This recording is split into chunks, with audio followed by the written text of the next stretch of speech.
Hello everyone, this is Sid Merchant. आज forex trading के course के हवाले से हमारी थर्ड वीडियो है। आपको याद है कि हमने पिछली वीडियो के अंदर मूविंग एवरेज के बारे में डिस्कस किया था। मूविंग एवरेज जिस तरह ये आपको स्क्रीन के ऊपर शो हो रही है कि रेड कलर की मूविंग एवरेज जो है ना, वो हमने 30 डेज़ की मूविंग एवरेज के बारे में डिस्कस किया था। उसमें हमने ये सब कुछ डिस्कस किया था, जैसे मूविंग एवरेज जो है ना वो कैंडल को टच करती है तो आपने एक्टिव हो जाना, ट्रेड बनती है। ठीक है, तो आज हम उसी की को कंटिन्यू करते हुए हम नेक्स्ट अपना इंडिकेटर डिस्कस करते हैं।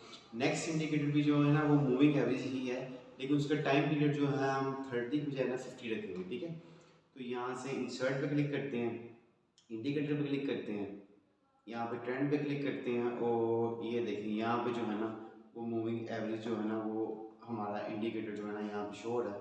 तो यहाँ पे इसको क्लिक करेंगे। ठीक है, यहाँ पे ये 30 डेज़ की मूविंग एवरेज हमने ऑलरेडी लगाई हुई ग्राफ के ऊपर, आप देख सकते हैं रेड कलर की मूविंग एवरेज जो है ना।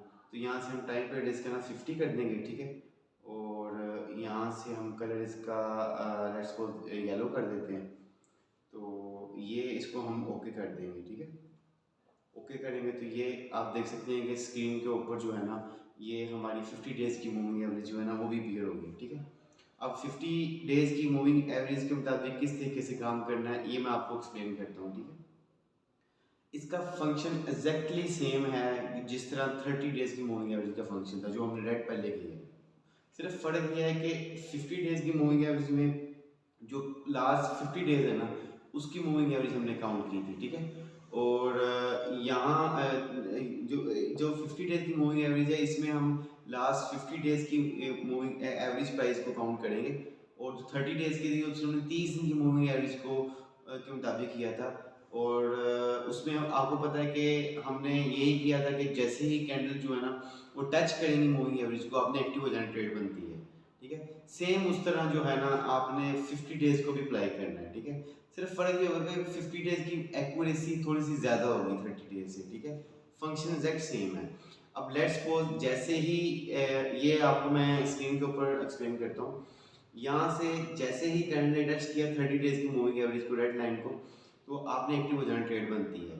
ये कैंडल जो है ना टच किए बगैर बनी थी और हमने रेड लाइन को टच किए बगैर बनी थी, हमने एंट्री यहाँ पे एंट्री डाल दी। तो जैसे ही हमने एंट्री डाली ये सारा हमारा प्रॉफिट है। ठीक है, तो 30 डेज़ के मुताबिक तो हमने ट्रेड ले ली। ठीक है, लेकिन हम अगर 50 डेज़ भी अप्लाई करेंगे ना तो हमें ट्रेड की पॉसिबिलिटीज और बढ़ जाएंगी। मतलब हमने यहाँ पे जो ट्रेड ली थी ना उस ये ट्रेड लेने के बाद हमारे आगे सारा फ्री था, यहाँ पे कहीं हमारी अगली एंट्री बनती थी। ठीक है, तो उससे पहले जो है ना 50 डेज़ का काम क्या होगा कि जैसे ही 50 डेज मूविंग एवरेज को कैंडल टच करेगी ना आपने एक्टिव हो जाना, वहाँ पर ट्रेड बनती है। ठीक है, जिस तरह इस कैंडल ने ना मूविंग एवरेज 50 डेज़ को जो येलो लाइन है ना, येलो में अभी आपको येलो और रेड के मुताबिक एक्सप्लेन करूंगा। ठीक है, येलो का मतलब है 50 डेज़ है, आपने खुद समझना है इसको। जैसे कैंडल येलो लाइन को टच किया आपने एक्टिव हो जाना, ट्रेड बनती है। ठीक है, इस कैंडल ने भी टच किया, इसने भी टच किया, इसने भी टच किया। ये कैंडल जो है ना वो टच किए बगैर बनी है बाय के अंदर। आपको मैंने बताया था कि जैसे ही मार्केट नीचे से ऊपर आएगी जो कैंडल टच किए बगैर बाय में बनेगी वो आपका एंट्री पॉइंट है। ठीक है, तो इस कैंडल ये कैंडल टच किए बगैर बनी है बाय में, तो यहाँ पे आपने अपनी ट्रेड एग्जीक्यूट कर देनी है। ठीक है, जैसे आप एग्जीक्यूट करेंगे आप देखेंगे यहाँ से मार्केट उठ के यहाँ तक गई है। वैसे तो मार्केट ऊपर जानी चाहिए थी मजीद। ठीक है, लेकिन क्योंकि ये H4 टाइम पीरियड है, H4 का मतलब है यहाँ से अगर मार्केट यहाँ तक गई है ना तो इसका मतलब है कि ये तकरीबन कोई 8 से 10 पॉइंट जो है गोल्ड है, 8 से 10 पॉइंट मार्केट ऊपर गई है। तो आपने 3 से 4 पॉइंट लेकर मार्केट से वैसे एग्जिट कर देना है। तो जैसे आपने ट्रेड लगाई ये ऊपर यहाँ से यहाँ तक आपका प्रॉफिट था। ठीक है, ठीक है, मार्केट उसके बाद थोड़ी सी जैसे आपने ट्रेड एग्जिट कर दी उसमें लेट्स सपोज आपने ट्रेड एग्जिट नहीं की, यहाँ से मार्केट को मजीद ऊपर जिस तरह ये मार्केट ऊपर गई ऐसे जाना चाहिए था। आपने अव्वल तो ये है कि यहाँ से एंट्री जैसे डालेंगे ना तो ये जो पिन बनी हुई है ना इसके अंदर आपकी ट्रेड प्रॉफिटेबल ऑटोमेटिकली कट जाएगी। अल्टीमेटली मूविंग एवरेज जो येलो लाइन है आपको रिजल्ट दे दिया हुआ है, लेकिन लेट्स सपोज आप बड़ा प्रॉफिट बनाने की तरफ गए थे तो आपने कट नहीं की। तो जैसे मार्केट नीचे आई नीचे आई नीचे आई, अभी ये है कि आपको फिर 4 घंटे 8 12 16 आवर्स आपको वेट करना पड़ेगा। उसके बाद दोबारा मार्केट ऊपर आ गई। ठीक है, अव्वल तो आपको यहाँ पर ट्रेड कट कर देनी चाहिए थी। ठीक है, अगर आप यहाँ पे कट करते उसके बाद दोबारा जब मूविंग एवरेज ने टच किया था ना, मूविंग कैंडल ने टच किया था मूविंग येलो मूविंग एवरेज को, तो आपने फिर एक्टिव हो जाना, ट्रेड बनती है। इसने भी टच किया, ये कैंडल भी टच कर रही है, ये भी टच कर रही है, लेकिन ये जो कैंडल है ना वो टच किए बगैर बन रही है और बाय में बन रही है, ठीक है। तो यहाँ से आपने दोबारा एंट्री डाल देनी है। जैसे आपने एंट्री डाली तो ये सारा आपका प्रॉफिट है, ठीक है। उसके बाद दोबारा जब मार्केट ने इसको टच किया, इस आपने फिर एक्टिव हो जाना, ट्रेड बनती है। इन सब कैंडल्स में जो है ना आपने वेट करने की ट्रेड नहीं बनती, लेकिन यहाँ यहाँ पे दोबारा इसने जब टच किया दोबारा आपने एक्टिव हो जाना, ट्रेड बनती है। तो यहाँ पे आप देखें कि इसने moving average, red moving average को टच किया है, ठीक है, येलो को टच नहीं किया। तो चाहे रेड को टच करे चाहे येलो को टच करे, आपके पास पॉसिबिलिटीज ऑफ ट्रेड बढ़ जाएंगी, ठीक है, नंबर ऑफ ट्रेड्स आप ज़्यादा कर सकते हैं। तो यहाँ पे इसने रेड मूविंग एवरेज को टच किया, ये कैंडल टच किए बगैर बनी, तो जैसे आप टच किए बगैर बनी तो यहाँ पे आप एंट्री डाल सकते हैं, ठीक है। मैं आपको थोड़ी सी प्रीवियस हिस्ट्री भी इसमें दिखाता हूँ। देखें ये सिनेरियो चेक करें, यहाँ पे मार्केट ऊपर से नीचे आ रही थी, नीचे आ रही थी, इस कैंडल ने टच किया, ठीक है, आपने एक्टिव हो जाना, ट्रेड बनती है। इसने रेड और येलो दोनों को टच किया है। नेक्स्ट सेल की कैंडल है, वाइट कैंडल जो है ना, इसने भी रेड और येलो मूविंग एवरेज दोनों को टच किया, आपने एक्टिव हो जाना, ट्रेड बनती है। इसने भी टच किया, इसने भी टच किया, इसने भी। अब ये कैंडल जो है ना, ये वाली कैंडल है वाइट कैंडल, ये टच किए बगैर बनी है। ये येलो मूविंग एवरेज को भी टच नहीं कर रही और रेड मूविंग एवरेज को टच नहीं कर रही। तो जब इस तरह का सिनेरियो हो ना कि मार्केट जो ऊपर से नीचे आ रही हो, दोनों मूविंग एवरेज को जो ना 50 डेज की भी 30 डेज दोनों को टच किए बगैर नीचे क्लोज हो जाए ना, तो ये इसमें आपकी एक्यूरेसी ज़्यादा हो जाती है, क्योंकि वो 50 डेज को भी क्रॉस कर रही है और 30 डेज की मूविंग एवरेज को भी क्रॉस कर रही है। तो यहाँ पे आपकी जो ट्रेड के प्रॉफिट होने के चांसेस 10 टाइम्स मोर हो जाते हैं, जो आपकी सिंपल मूविंग एवरेज, एक सिंगल मूविंग एवरेज को क्रॉस करने के चांसेस होते हैं ना।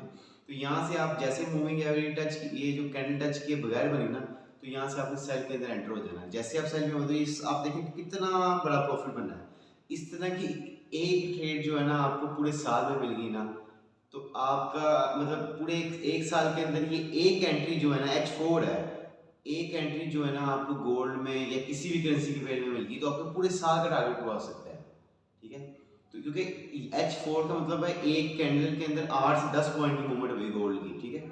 तो जैसे ये कैंडल क्लोज होगी ना, तो आपने 490 डाल देनी इस कैंडल के अंदर, ठीक है, जो टच किए बगैर रिवर्स ट्रेंड में मार्केट ऊपर से नीचे आ रही थी, सेल के अंदर बनी है टच किए बगैर, तो ये आपने यहाँ पे एंट्री डाल दी, फिर ये सारा आपको प्रॉफिट है, ये सारा, ठीक है। ये हमने डिस्कस सिनेरियो कर लिया, हम प्रीवियस और कोई सिनेरियो डिस्कस कर लेते हैं। लेट्स सपोज ये यहाँ पे हमने अपने प्रीवियस जो है ना मूविंग एवरेज 30 के अंदर हमने इस सिनेरियो को ऑलरेडी डिस्कस किया था, ठीक है। तो इसमें ये है कि उसके मुताबिक तो यहाँ पे बाय बनते हमने प्रॉफिट डाल लिया और यहाँ से एग्जिट करके, लेकिन जैसे आपने देखा ना कि ये येलो लाइन को भी ये कैंडल टच करी, कैंडल टच करी है, ये टच किए बगैर बनी लेकिन सेल की बनी है। अभी आपने वेट करना है, मैंने आपको बताया था जब मार्केट नीचे से ऊपर आए तो टच किए बगैर बाय की कैंडल बननी चाहिए। अगर मार्केट बाय के अंदर है ना, तो बाय की कैंडल बननी चाहिए, फिर आपने एंट्री डाली, सेल की कैंडल में एंट्री नहीं डालनी।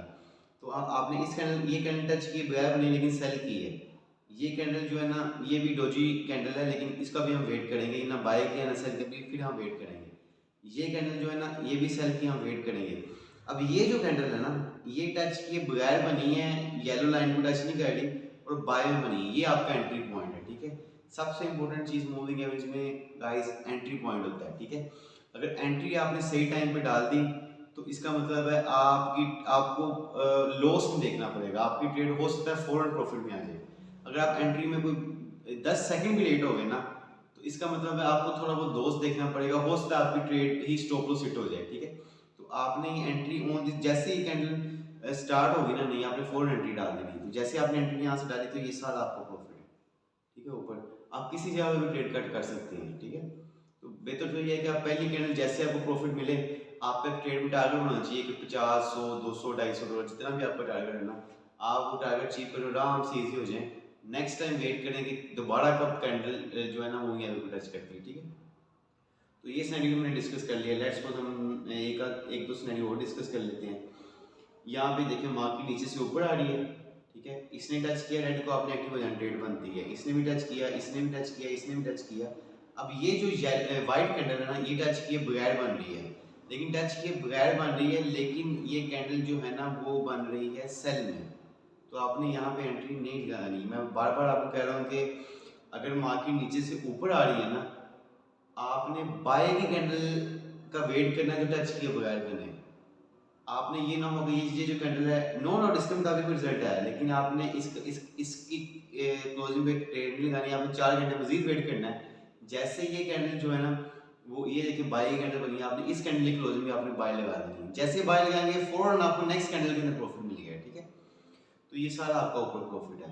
दोबारा फिर मार्केट ने टच किया, इसको टच किया टच किया टच किया टच किया टच किया और ये सब कैंडल टच करी हैं। ये कैंडल जो है टच किए बगैर बनी है। तो जैसे ये कैंडल टच किए बगैर ऊपर से मार्केट नीचे आ रही थी ना, सेल बनी है, तो आपने यहाँ पे सेल में एंट्री डाल देनी है, ठीक है। अब यहाँ पे आप कहेंगे कि यहाँ पे इस कैंडल टच किया, इसने टच किया, अब ये कैंडल टच किए बगैर बनी है येलो को, तो आप यहाँ पे भी एंट्री डाल सकते हैं। लेकिन आप देखें यहाँ से अगर आप एंट्री डालेंगे तो आपको जैसे रेड को टच करेगी तो वहां पे एग्जिट करना पड़ेगा, क्योंकि रेड मूविंग एवरेज अगर भी आपको एज अ रेजिस्टेंस के तौर पे एक्ट करेगी। सपोर्ट और रेजिस्टेंस क्या होती हैं ये मैं आपको जब हमारा सपोर्ट और रेजिस्टेंस का टाइम आएगा ना इंडिकेटर एक्सप्लेन करने का, तो वहाँ पे आपको एक्सप्लेन करूँगा। वो फिबोनाची के लेवल्स होते हैं, उसमें मैं आपको सपोर्ट और रेजिस्टेंस डिस्कस करूँगा। अभी मैं डिस्कस करूँगा तो आप कंफ्यूज हो जाएंगे, तो अभी इस पॉइंट को भी रोक देते हैं। लेकिन आपने ये ज़हन में रखना है कि अगर येलो को मूविंग कैंडल टच किए बगैर बने तो यहाँ से आप बाय लगाएंगे।